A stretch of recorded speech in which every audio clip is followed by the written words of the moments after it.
Kita beralih ke informasi lainnya, pemirsa. Kasus COVID-19 di Jawa Barat meningkat. Sebanyak 492 orang diduga terpapar varian Omikron. Untuk itu pembelajaran tatap muka atau PTM di sejumlah sekolah diberhentikan. Bahkan di Kota Bogor, Gubernur memberhentikan PTM secara total. Gubernur Jawa Barat Ridwan Kamil memberhentikan pembelajaran tatap muka PTM di Kota Bogor menyusul meningkatnya kasus COVID-19 varian Omikron di kota hujan tersebut. Pemberhentian PTM sesuai dengan permintaan dari Wali Kota Bogor Bima Arya demi mencegah penyebaran COVID-19 kalangan pelajar dan tenaga pendidik. Sementara itu, ketersediaan tempat tidur di rumah sakit atau bed occupancy rate di Jawa Barat meningkat 15%. Peningkatan ini jauh di atas awal tahun yang hanya sekitar 2%. Gubernur pun memerintahkan setiap kepala daerah mengecek setiap rumah sakit untuk memastikan hanya pasien dengan gejala berat yang dapat dirawat di rumah sakit. Menurut Ridwan Kamil, per akhir Januari ada 492 kasus baru terkonfirmasi COVID-19 dan diduga varian Omikron, namun perlu dilakukan pengecekan ulang. Yang terduga mirip-mirip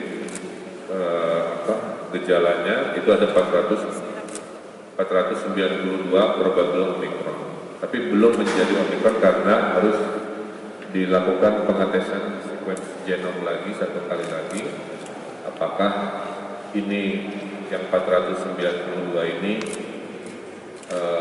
dia Delta, Alpha, atau Omikron itu nanti Di SMPN 1 Kota Cirebon, 2 pelajar terkonfirmasi positif COVID-19 sehingga pihak sekolah melakukan tracing dan ditemukan kembali 2 siswa yang terkonfirmasi.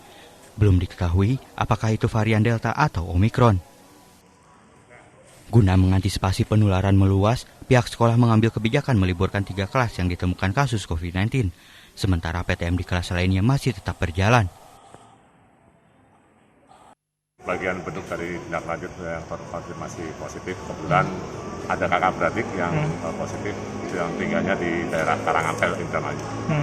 Hanya 2 orang berarti? 2 orang dan ada tambahan kelas 8C 1. Untuk aktivitas belajar sendiri gimana Pak? Sementara kelas yang ada anak yang positif, sementara belajar di rumah. Untuk PTM-nya sendiri gimana? PTM tetap sebagian kelas-kelas yang memang. Sementara itu, sebanyak 9 orang dari 3 sekolah dasar negeri di Kecamatan Legon Kulon, Subang, juga terpapar COVID-19. Mereka merupakan kepala sekolah, guru, hingga sejumlah murid. 3 sekolah itu yakni SDN Legon Kulon, Tegal Urung, dan Tegal Sari yang terpaksa memberhentikan PTM sementara. Berawal dari seorang kepala sekolah yang sakit dan dirawat di salah satu puskesmas di Kecamatan Legon Kulon. Kami testing, ternyata dia positif. Setelah itu kami lakukan tracing dan ditemukan ada 9 orang yang positif, terdiri dari kepala sekolah, guru, dan juga muridnya. Hingga saat ini, di Jawa Barat belum ada peningkatan PPKM ke level 3. Pemerintah pun mengimbau masyarakat agar senantiasa menerapkan protokol kesehatan. Tim Liputan, Ainus melaporkan.